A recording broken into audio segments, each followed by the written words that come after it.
What's going on, Tricology family, and welcome back to another episode of the Tricology News Talk. As today for this episode, it's gonna be a very quiet episode. So mostly what we got for today's episode is just mostly mainstream news. So hopefully by next week, in our season finale, that we will have a lot more things to talk about. But let's get into today's mainstream news to talk about. Verizon offer bundle with Netflix, Max, Disney Plus, Hulu, and ESPN Plus for $20 a month. That's a lot, man. Verizon trying to get people to join their phone company in order to get them streaming subscriptions. Man, but let's read what Deadline had to say. Excuse me. Verizon will offer an ad-supported Netflix and Max tiers in the bundle for $10 a month, starting December 7th. Well, it already started, but the deal available for Verizon MyPlan customers rep more than 40% in savings. The big tally said.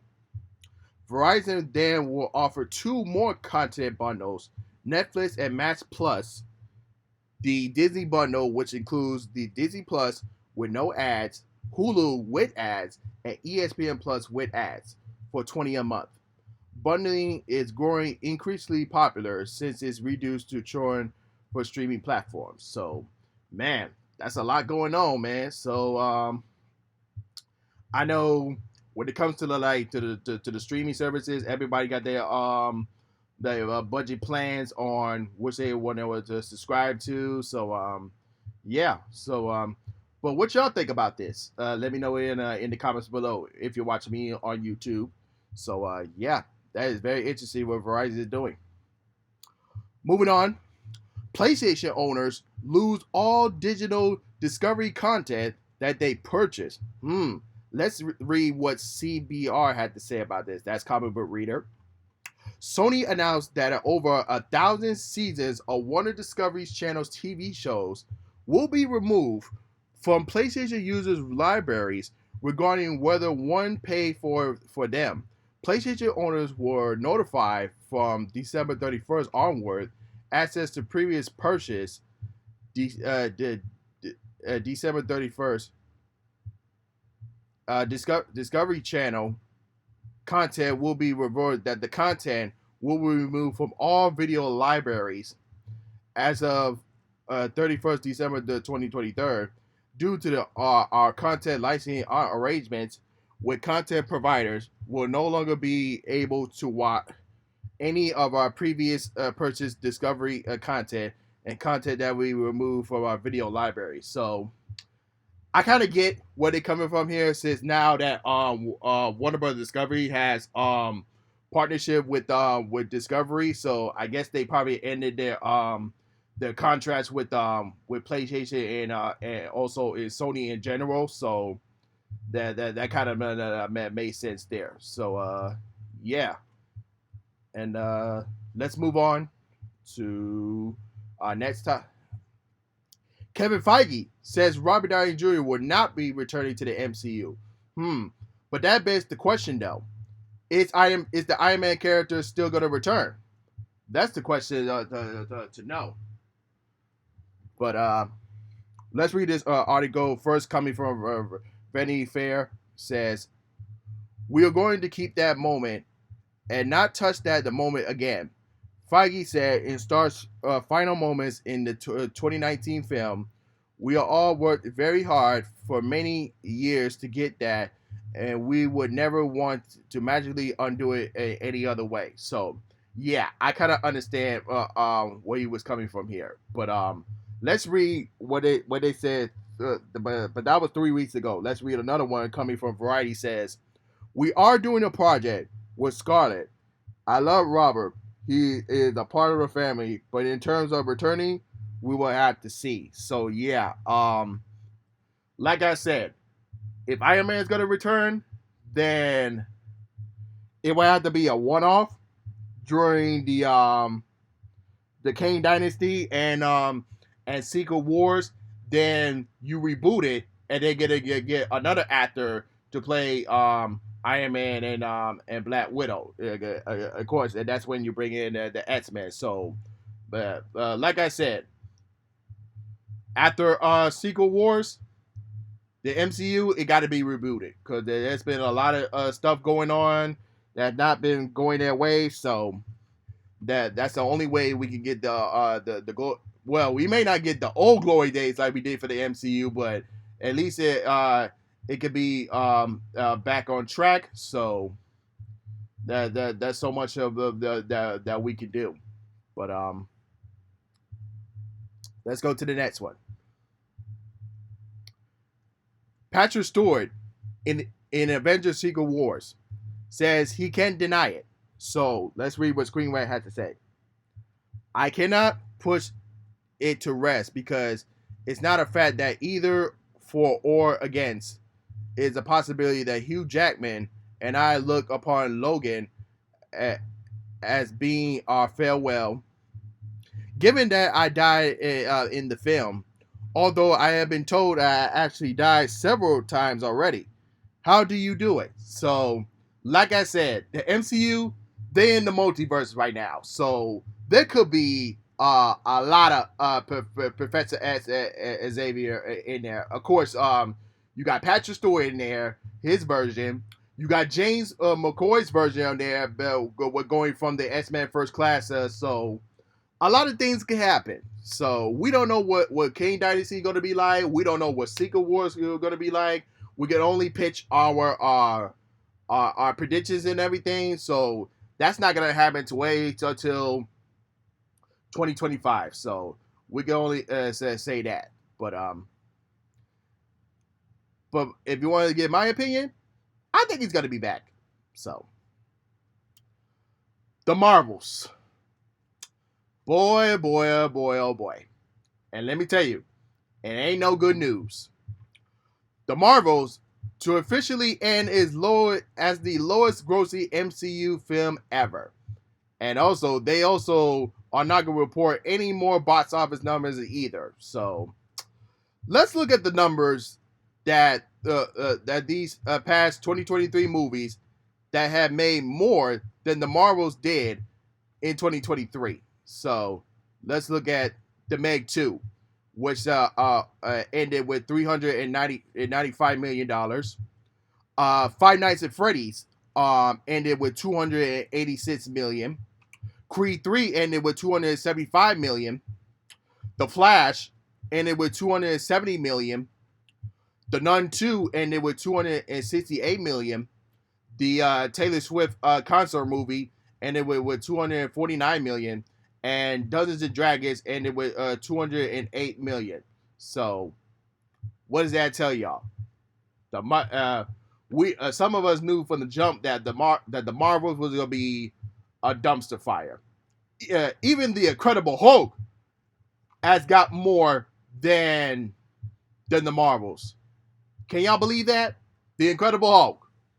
Yeah, the one with damn, who played that before Marvel, but you know what I'm saying. But that, yeah, that just kind of shows you that the MCU they got to go back to the drawing board, man. Moving on, a new Star Wars movie it's got to start shooting in April and hope to be released in 2024. So let's read this article here coming from Productions List saying. The Film and Television Industry Alliance Production Tracking Services shows that the untitled Star Wars movie will feature the big screen return of Daisy Ridley's Rey Skywalker. Will begin shooting on April 7th, 2024 in London, United Kingdom. This upcoming feature will be set 15 years after the events of 2019 Star Wars The Rise of Skywalker that will follow Rey as she builds the new Jedi Order. So, I got a question for y'all. Is it too early to make the Star Wars movie, or should they take their time with this? So, I would rather them take their time with this because with Rey now being the main focus character of the Jedi. So because this is going to be a new trilogy. This is going to be the sequel after the sequel trilogy. So I hope they know what they're doing, and I hope they can take their time with this so that they can give us a good quality Star Wars movie. Andor season 2 has been delayed to 2025. So let's read this news here. Andor season 2, the continuation of the critically acclaimed Star Wars TV show, has been reportedly pushed back to a 2025 release date. A recent Disney press release confirmed that the two new live-action Star Wars TV shows will be released in 2024. But one surprising omission was swiftly noted: that was no mention of Andor season 2. According to Gizmo, however, Andor season 2 is going to be pushed back to 2025. The report sources close the production who have that delays due to the writers and actor strikes, as well as time needed to be released with the two other shows. So yeah, that kind of made sense. So yeah, and I'm pretty sure that a lot of other shows that got that want to shoot but can't shoot due to the strike might get pushed back as well. So it all kind of makes sense. But I'm still excited for Andor season 2, and I can't wait to see what they can do.